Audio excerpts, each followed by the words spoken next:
Hello students, আমার আগের ভিডিওতে আমি ক্লজ নিয়ে আলোচনা করেছিলাম এবং সেখানে আমরা ক্লজের শ্রেণীবিভাগগুলো দেখেছি। যে ক্লজকে আমরা তিনটি ভাগে ভাগ করেছিলাম ওখানে: প্রিন্সিপাল ক্লজ, সাবঅর্ডিনেট ক্লজ এবং কোঅর্ডিনেট ক্লজ। আজকে আমরা এই সাবঅর্ডিনেট ক্লজ যে তার শ্রেণীবিভাগটা একটু দেখে নেব এবং তার যে শ্রেণীবিভাগগুলো সেগুলো নিয়ে একটু আলোচনা করব। তার মধ্যে মূলত আজকের নাউন ক্লজ এবং অ্যাডজেক্টিভ ক্লজ এই দুটো নিয়ে ডিটেলে আলোচনা করব। সবার প্রথমে আমরা দেখে নেব সাবঅর্ডিনেট ক্লজের শ্রেণীবিভাগ। প্রিন্সিপাল ক্লজের কোনো শ্রেণীবিভাগ নেই, কিন্তু সাবঅর্ডিনেট ক্লজের ভাগ রয়েছে।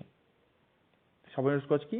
নির্ভরশীল ক্লজ। আমরা আগের ভিডিওতে অলরেডি জেনেছি সাবঅর্ডিনেট ক্লজ হচ্ছে নির্ভরশীল ক্লজ। এটা কি করে না, প্রিন্সিপাল ক্লজের উপর নির্ভর করে তার অর্থটাকে সম্পূর্ণ করার জন্য। এই সাবঅর্ডিনেট ক্লজকে আমরা তিনটি ভাগে ভাগ করে থাকি। নাম্বার 1, নাউন ক্লজ আর নমিনাল ক্লজ, দেখো বাম দিকে রয়েছে। ডান দিকে রয়েছে নাম্বার 2, অ্যাডজেক্টিভ আর রিলেটিভ ক্লজ। আর নাম্বার 3 নিচে রয়েছে, দেখো, adverbial clause. So there are three kinds of subordinate clauses: noun clause, adjective clause and adverbial clause. দেখো এই ক্লজের সঙ্গে যে নামগুলো যোগ রয়েছে, নাউন, অ্যাডজেক্টিভ, অ্যাডভার্ব, এগুলো আমরা আগেই কিন্তু পার্টস অফ স্পিচ পড়ার সময় এগুলো পড়েছি। নাউন, অ্যাডজেক্টিভ, অ্যাডভার্ব, সেই নামগুলো এখানে রয়েছে: নাউন ক্লজ, অ্যাডজেক্টিভ ক্লজ এবং অ্যাডভার্বিয়াল ক্লজ। আমরা পার্টস অফ স্পিচ যেগুলো জেনেছিলাম সেগুলো কিন্তু এখানে কাজে লাগবে। দেখো 1 নম্বরে কি রয়েছে? What is a noun clause বা nominal clause? It does the work of a noun. অর্থাৎ একটা নাউন একটা বাক্যে যে কাজ করে, কোনো সাবঅর্ডিনেট ক্লজ যদি সেই কাজটাই করে, তাহলে সেটাকে আমরা বলবো নাউন ক্লজ।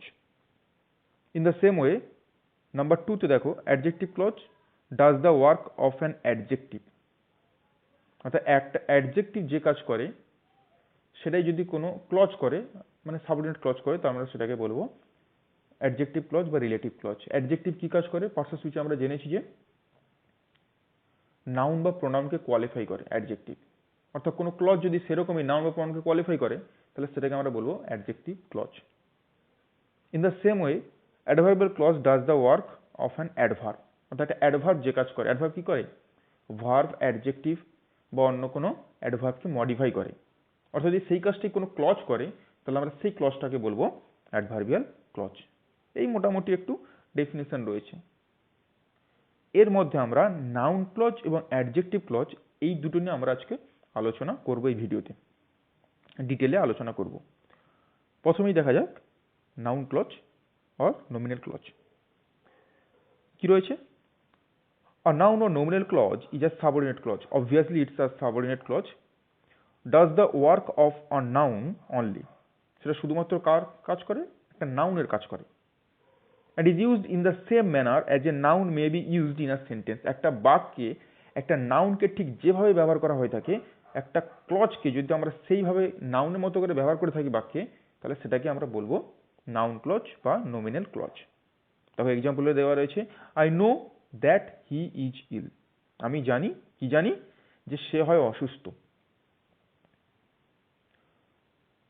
আমরা জানি যে ভার্বকে যদি আমরা কি দিয়ে প্রশ্ন করি, তাহলে আমরা যে উত্তরটা পাবো সেটা হচ্ছে অবজেক্ট, ওই ভার্বের অবজেক্ট। আমি জানি, আই নো মানে আমি জানি, কি জানি? দ্যাট হি ইজ ইল, যে সে অসুস্থ। So that he is ill is a subordinate clause and it is used as an object to the verb know. অর্থাৎ নো বলে যে ভার্ব রয়েছে, এই ভার্বের অবজেক্ট হিসেবে ইউজ করা হয়েছে কাকে? না দ্যাট হি ইজিলি পুরোটাকে। That means his illness. অর্থাৎ এটা একটা নাউনের মতো কাজ করছে। দ্যাট হি ইজ ইল, এটা পুরোটা একটা নাউনের মতো কাজ করছে। কিরম নাউনের মতো? না, নো এই ভার্বের অবজেক্ট হিসেবে বসে একটা নাউনের মতো কাজ করছে। That's why the subordinate clause that he is ill is a noun clause. এইবারে নাউন একটা বাক্যে কত রকমভাবে বসতে পারে? যত রকমভাবে বসতে পারে একটা ক্লজ, নাউন ক্লজ ঠিক তত রকমভাবে বসতে পারে। সেটাই আমরা দেখে নেব নিচে কি রয়েছে। আর নাউন ক্লজ মে বি, একটা নাউন ক্লজ কি কি হতে পারে? Number 1, subject to a verb, একটা ভার্বের সাবজেক্ট হিসেবে বসতে পারে। Number 2, object to a verb. একটা ভার্বের অবজেক্ট হিসেবে বসতে পারে। Number 3, complement two a verb, একটা ভার্বের কমপ্লিমেন্ট হিসেবে বসতে পারে। Number 4, object to a preposition, প্রিপোজিশনের object হিসেবে বসতে পারে। And number 5, in apposition two noun or pronoun, অর্থাৎ নাউন বা প্রোনাউনের অ্যাপোজিশন হিসেবেও বসতে পারে। অর্থাৎ এই 5টা ভাবে একটা নাউন ক্লজ বসতে পারে। এটা আমরা যদি উদাহরণ সহকারে আলোচনা করি তাহলে তোমরা ডিটেলে বুঝতে পারবে। দেখো 1 নম্বরে কি রয়েছে, সাবজেক্ট টু এ ভার্ব, অর্থাৎ কোনো ভার্বের সাবজেক্ট হিসেবে একটা নাউন বসতে পারে। তাহলে একটা ক্লজ যদি সেরকম ভাবে বসে তাহলে সেটা হয়ে যাবে নাউন ক্লজ। যেমন দেখো, in the first example, that he is ill is known to all, সে যে অসুস্থ ইজ নোন টু, এটা সবার কাছে পরিচিত। Here that he is ill is a subordinate clause and it is used as a subject to the verb is known, that's why it is a noun clause। তাহলে কি না, that he is ইল এটা একটা subordinate clause, এবং এটা কি করেছে না এই বাক্যের ইজ নোন এই ভার্বের সাবজেক্ট হিসেবে বসেছে, বসে কি করেছে একটা নাউনের মতো কাজ করেছে, তাই এটা হয়ে গেছে একটা noun clause. In the same way, in the second example, what he says is quite untrue, সে যা বলে সেটা পুরোপুরি অধিকাংশই আনট্রু, অসত্য বা মিথ্যে। In this sentence, so what he says is a subordinate clause and it is used as a subject to the verb is, that's why it is a noun clause। অর্থাৎ এই বাক্যে হোয়াট হি সেজ একটা subordinate clause, এবং এটা কি হয়েছে না is এই ভার্বের সাবজেক্ট হিসেবে বসেছে, that's why it is a noun clause, তাই এটা হচ্ছে একটা নাউন ক্লজ। তবে আজকালকার দিনে এই নাউন ক্লজকে as a subject to the verb খুব রেয়ার ইউজ করা হয়ে থাকে। এবার দেখবো number 2, object to a verb, অর্থাৎ কোনো ভার্বের অবজেক্ট হিসেবে একটা নাউন বসতে পারে। অর্থাৎ কোনো ক্লজ যদি সেই রকম নাউনের মতো কাজ করে, অর্থাৎ ভার্বের অবজেক্ট হিসেবে বসে নাউনের মতো কাজ করে, তাহলে তো আমরা তাকেও বলতে পারি নাউন ক্লজ। দেখো এক্সাম্পলে কি রয়েছে, we do not know where he lives, আমরা জানি না সে কোথায় বাস করে। In the sentence where he lives is a subordinate clause and it is used as an object to the verb know, অর্থাৎ এই বাক্যটিতে we do not know where he lives, where he lives একটা subordinate clause, এবং এটা কিভাবে use হয়েছে না no এই ভার্বের অবজেক্ট হিসেবে। আমরা কি জানি কোনো ভার্ব যদি কি বা কাকে দিয়ে প্রশ্ন করি তাহলে আমরা যে উত্তরটা পাবো সেটা হচ্ছে বাক্যে ওই ভার্বের object. We do not no আমরা জানি না, কি জানি না, যে সে কোথায় বাস করে, where he lives. So where he lives is the object to the verb know, তাই নো ভার্বে এটা অবজেক্ট, অর্থাৎ এটা নাউনের মতো কাজ করছে, তাই এটা হয়ে গেল noun clause. In the same way, in the second example, he said that he would go, সে বলেছিল, কি বলেছিল, দ্যাট হি উড গো, যে সে যাবে। So here that he would go is a subordinate clause and it is used as an object to the verb said, that's why it is a noun clause। অর্থাৎ এই সেন্টেন্সে that he would গো এই subordinate ক্লজটি shed এই ভার্বের object হিসেবে বসেছে, তাই এটা একটা নাউন ক্লজ। এখন কিন্তু এই যে noun clause used as an object to the verb সবচেয়ে বেশি পরিমাণে ইউজ করা হয়ে থাকে। অবজেক্ট যেমন ভার্বের পরে বসে ঠিক তেমনি নাউন ক্লজটিও কি হবে, ঠিক ভার্বের পরে বসবে এখানে, এবং এটাই বর্তমানে কিন্তু সবচেয়ে বেশি পরিমাণে নাউন ক্লজ এই রকম ভাবেই ব্যবহার করা হয়ে থাকে, এটা খুব important. Number 3, object to a preposition, অর্থাৎ কোনো প্রিপোজিশনের অবজেক্ট হিসেবে বসবে।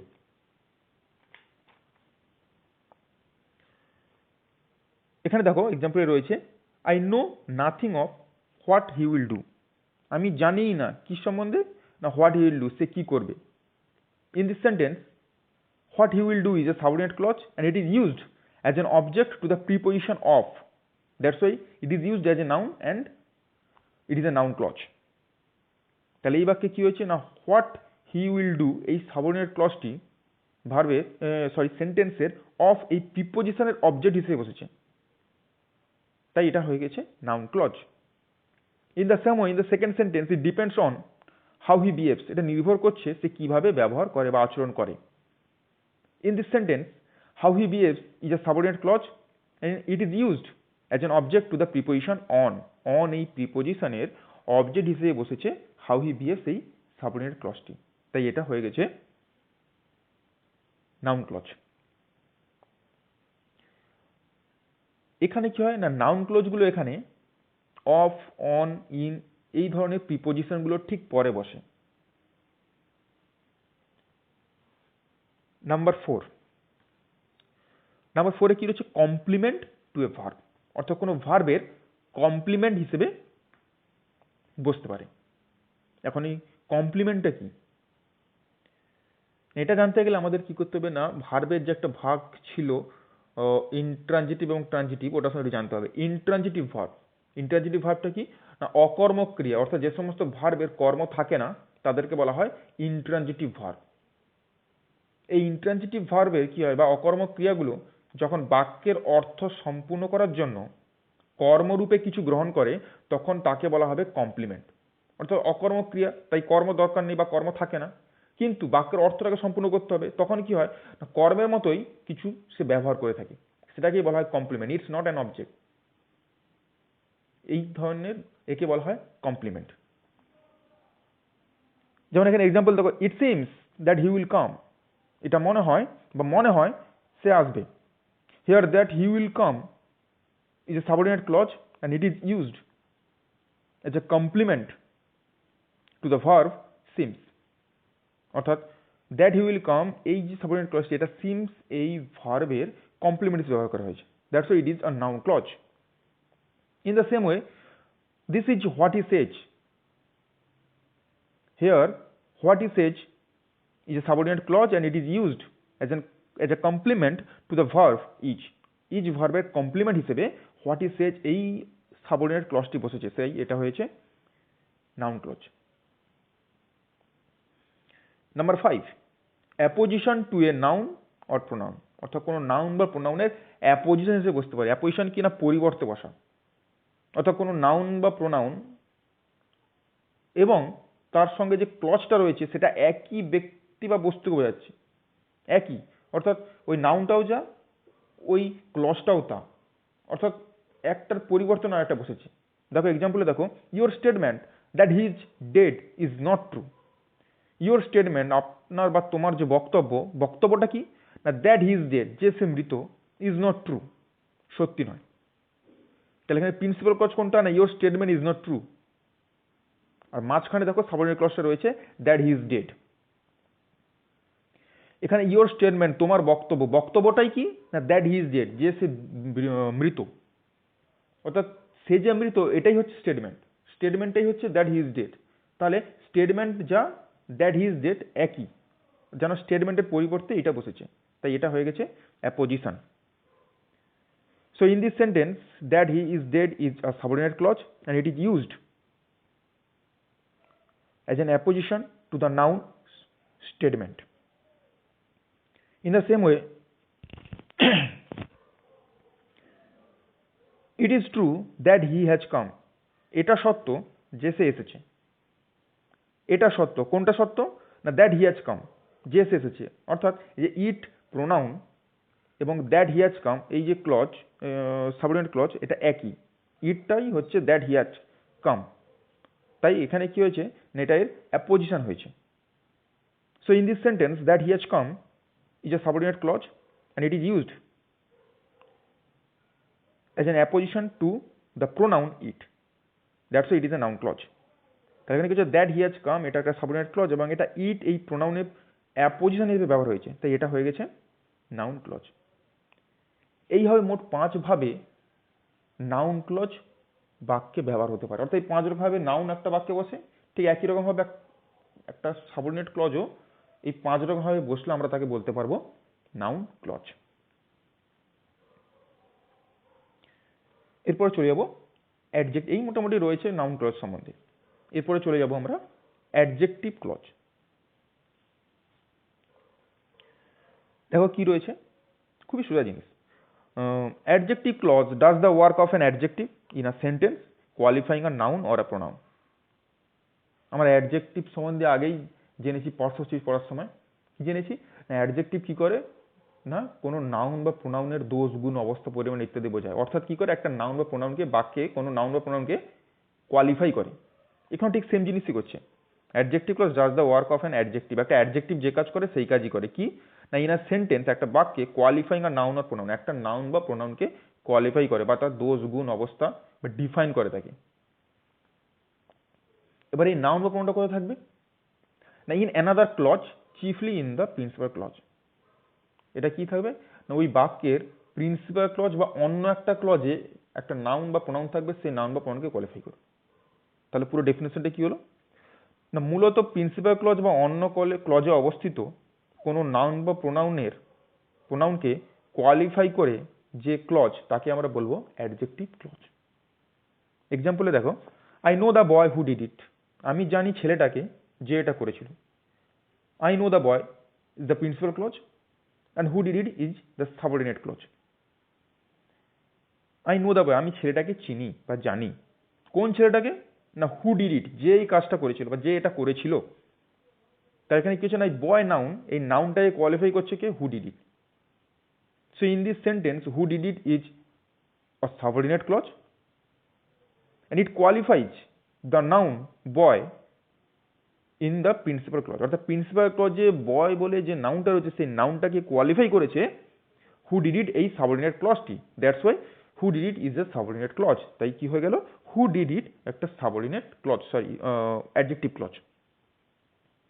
In the same way, in the second example, I who am weak must take rest। এখানে প্রিন্সিপাল ক্লজ কি না, I must take rest now, আমি অবশ্যই বিশ্রাম নেব।